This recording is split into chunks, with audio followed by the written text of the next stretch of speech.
Today marks my 40th birthday on this earth, and rather than contemplating how to deal with the typical midlife crisis, I'm deciding whether or not my time here has ended. It's a sort of a family curse. For as long back as my family tree stretches, the men of my family never make it past the age of 40. It even goes as far as saying each of them had died exactly on their birthday. At least that was the case for my father. I was in the middle of college when I got the call. They'd found the athlete of a man lying dead on the front porch from an apparent heart attack on his 40th birthday. My uncle suffered the same fate a couple of years later, as did my brother, who died about 5 years ago. Based on the evidence, I would say there's some merit to the supposed curse, but as with every rule, there's an exception. In this case, it's my granddad. Even as a kid, I always looked up to him, not only vertically but as a role model. In fact, our birthdays were only a few days apart, so we usually saw each other around that time. He had this aura surrounding him, like an invisible shield that prevented anything malicious from getting too close. Everything that he did with a purpose, and with an undying smile on his face. Only once did he ever break his perfect facade. At my father's funeral, but even then, he seemed more disappointed than he did sad. Year zero, and that's what he called his 40th birthday. For him, it marked the true beginning of his life, creating jokes about his age, claiming he turned just 5 years on his 45th birthday, and so on. Once I reached adulthood, his demeanor changed ever so slightly, as he approached me for what he called some manly advice. He sat me down, handed me my first official beer, and he started talking. "After what happened to your father last year, I'm sure you've been thinking a lot about this so-called family curse. It's not false that all men seem to simply die on their 40th birthday, but it's wrong to call it a curse. In fact, it's more of a blessing in disguise." He took a deep breath before continuing. "It's going to sound a bit crazy, but I'll tell you anyway. On your birthday, once you turn 40, a man will come knocking on your door at precisely midnight. Despite the odd hour, you'll feel compelled to let him in. Don't worry, he won't come to harm you. He just wants to talk. And once he has said what he wants to say, he'll offer you a choice." "What choice? What is he going to tell me?" I asked, confused as to how words could have caused all these deaths. "That, I can't tell you. It's something you have to find out for yourself. All I can do is warn you, and to tell you to live your life to the absolute fullest, for as long as you can." He never brought it up again, and though it always lingered in the back of my mind, I couldn't bring myself to actually believe it.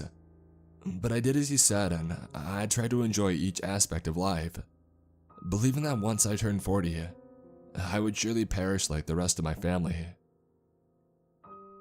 Which brings us to today, my 40th birthday.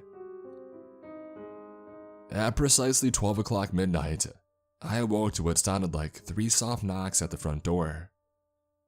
My wife, the lightest sleeper on the planet, didn't even seem to register the intruding noise, while I myself, a usually heavy sleeper, awoke with a startle. I hadn't been sleeping well the days prior to my birthday, anticipating the end of my life, yet unable to believe it. Wearing nothing more than my pajamas, I made my way to the front door. With slight hesitation, I looked through the peephole. On the other side stood a middle-aged man in a suit, with a friendly smile on his face. "Mr. Shepard." He greeted me as he shook my hand. "Mind if I come in?" Speechless, I could do little more than to gesture for him to enter my home. I had made up my mind long ago to deny him entrance, yet I felt compelled by his presence.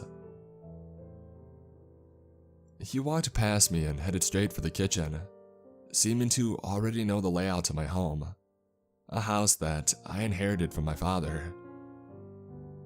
I followed him obediently into the kitchen, and we sat down at the table. He just kept staring at me without speaking a word, his smile never leaving his face. I had a lot of questions, but I couldn't bring myself to ask a single one. We simply sat in silence, looking across at each other, like an awkward and equally twisted blind date. "You seem surprised to see me," the man finally said after minutes of silence. "I'm assuming you expected my visit." I nodded my head, still unable to speak. "Come on, Mark. You have a perfectly functional tongue. At least your wife seems to think so. Don't be embarrassed to use it." "Why are you here?" I eventually asked.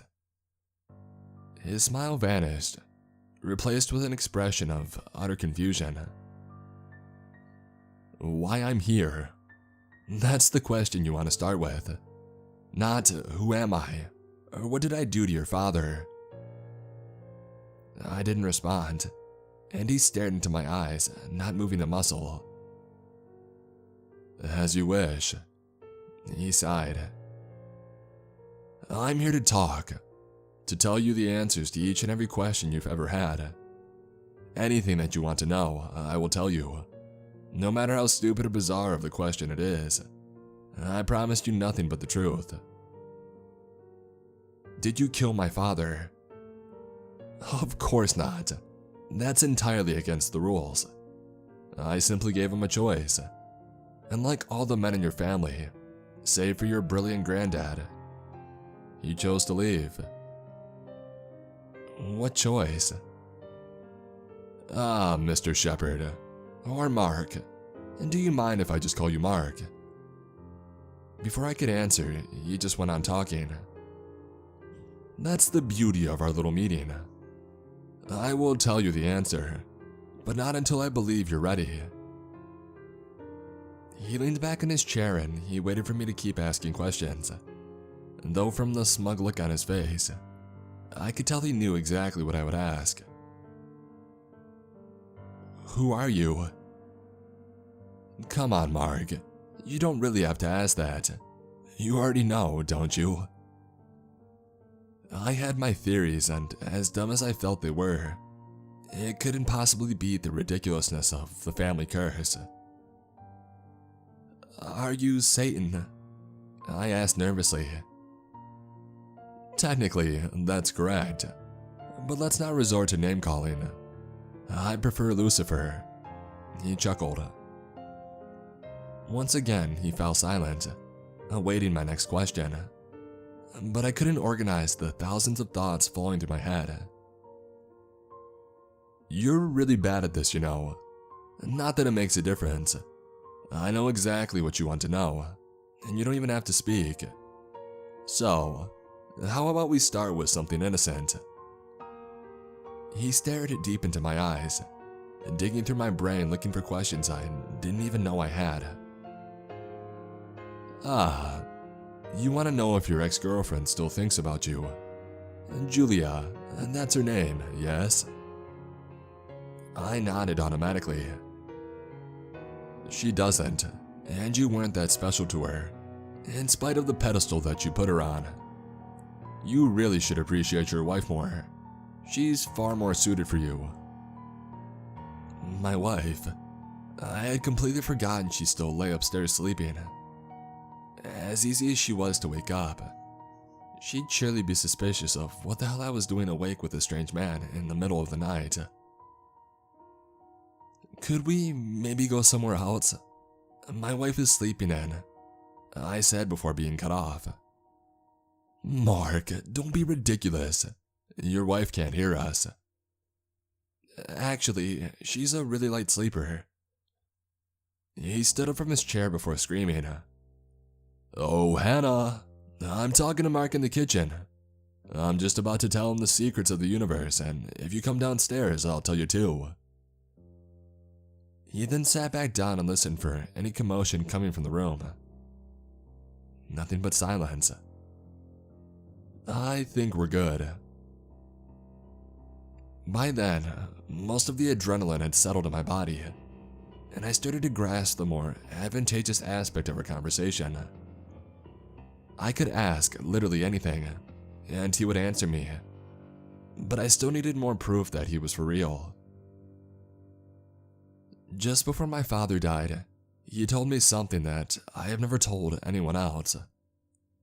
I didn't understand it at the time, but when he died the next day, I couldn't stop thinking about it.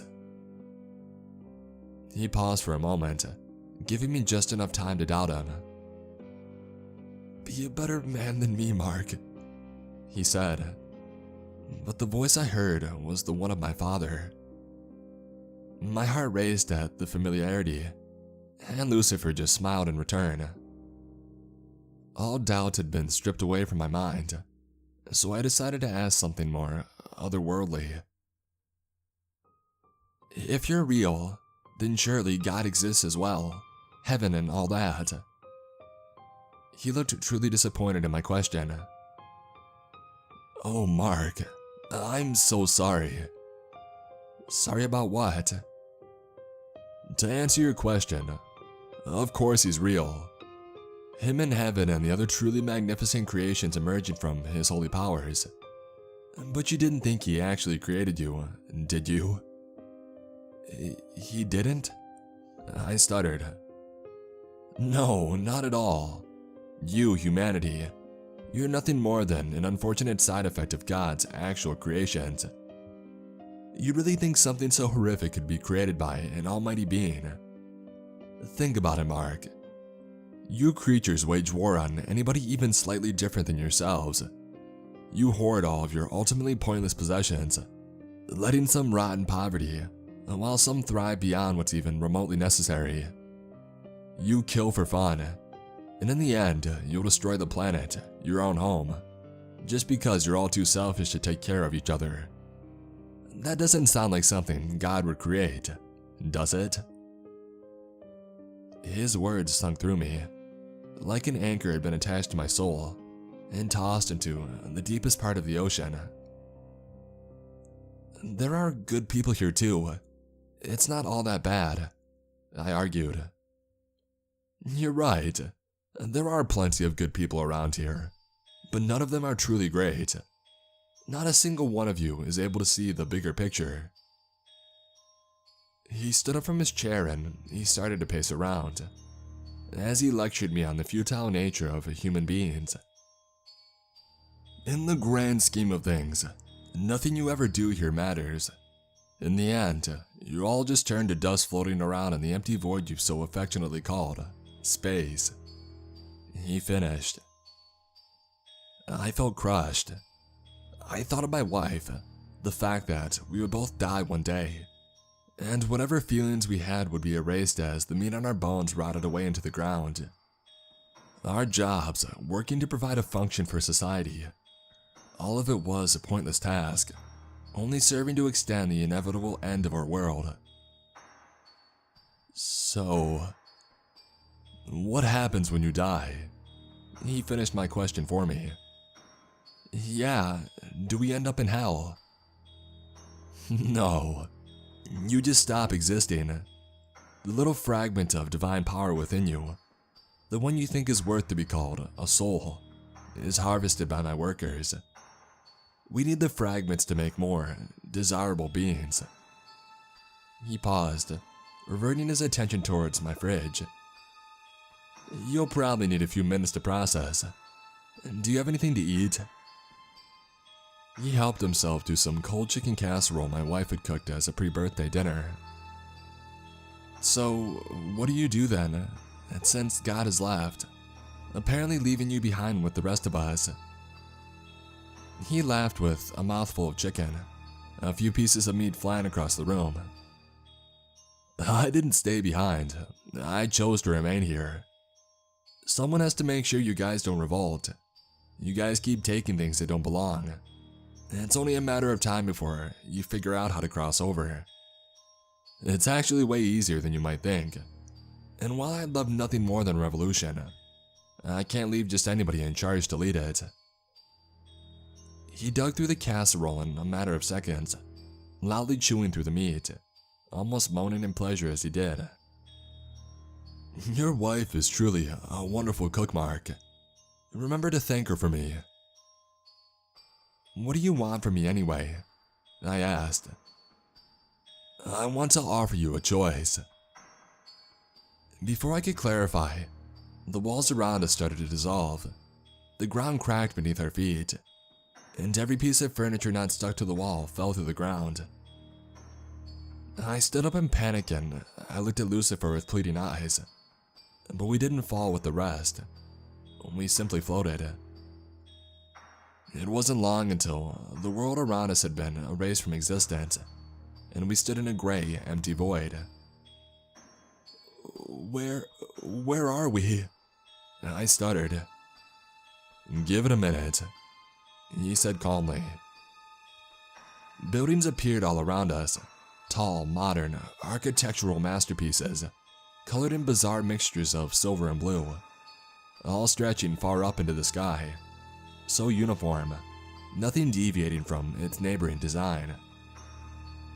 "This is Utopia," Lucifer exclaimed, as we suddenly found ourselves on top of one of the buildings. There were no clouds or fog to obscure the view, meaning I could look far into the horizon, seeing that the city truly did stretch on without an end in sight. "Utopia? Really?" "Obviously not. This is my city. I made it some 100,000 years ago. It's what you people call purgatory, though I prefer to just call it the place in between," he said. "You made purgatory?" "Yep. It's as close as humans will ever get to heaven. It's the only place that exists on the same realm, at the very least." I looked around. The street, thousands of feet below, seemed so empty, devoid of any people. "Where is everyone?" "In a different section. I keep expanding this place as people flow in. You see, Mark, this is what I offer you. Eternal life in this city, or to be erased by time itself, in a few decades, quick to be forgotten by the world you once lived in." "Why?" "What do you mean, why? God might have given up on humanity before you were even created, but I still see your potential. Unfortunately, your belief in him still stopped most of you from accepting my offer. But you are just in the right state of religious mind to be reasonable. You see, I need you all to believe in the glorious afterlife described in your religious books, just not too much." I could sense the malicious intent behind his offer. If he truly offered eternal life, then surely he wanted something in return. "What is this potential you talk about?" "We're going to take back what's ours, Mark. God sure as hell isn't going to give it to you, but I will." He smiled. Within the next second, I crashed down on my chair, back in my kitchen. Without warning, we had returned back home. "That's the choice I offer you. A chance to live in the Silver City, to have a purpose, all of eternity at the tip of your fingers. But that means that you'll have to die today and come with me."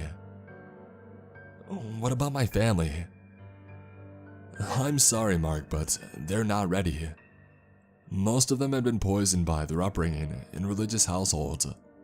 Only a few of you are suitable for the job." He looked over at the clock on the wall. Time had passed faster than anticipated, and morning had just arrived. "Well, our time is up.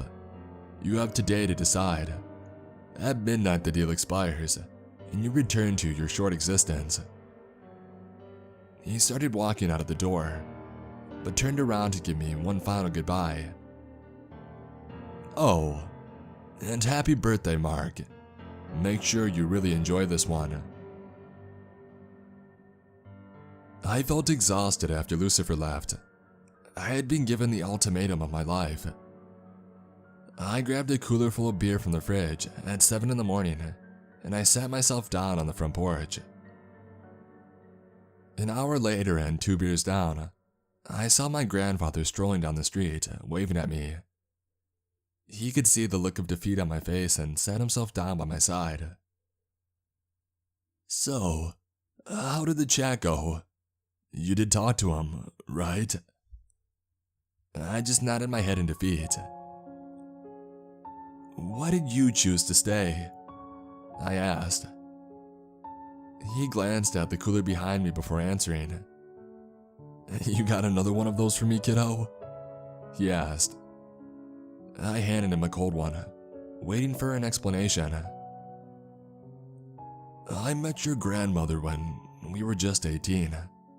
By then my father and his father before had both left us, so it's safe to say that I was aware of the family curse, but though I didn't learn exactly what happened until much later. I promised myself I would live my life to the fullest up until my time came. I figured I would just die like all the others, so imagine how relieved I was when I was actually given a choice to stay." He took a large sip of his beer, almost finishing it in a single gulp. "But why would you want to stay? If once we die, there's nothing left on the other side. If nothing here matters, then what's the point?" "Who's to say it doesn't? Just because time here is limited, does that really mean it's not important? Besides, if I have to exist in a place without your grandmother, I would rather just cease to exist. When we got married, I promised to stay by her side forever, and that's exactly what I intend to do." I looked at my granddad in admiration. 83 years of age, at the end of his lifespan, yet completely carefree, in charge of his own destiny. What about everything else he said? About God, humanity, the place in between? He looked at me for a moment, pondering his next words. "You make your own purpose, Mark. Don't you ever forget that." We talked until my wife woke up. She made my favorite breakfast, invited both myself and my granddad inside. She showed a genuine sense of joy, and I envied her, living life in ignorance of the horrible truth. I smiled as we ate together, the first time since my meeting with Lucifer. He gave me until midnight to choose whether to stay behind and let history wash me away, or to go with him and forever live in the place in between, to serve in a war against God himself. I'll enjoy this day the best I can. After all, it might be my last.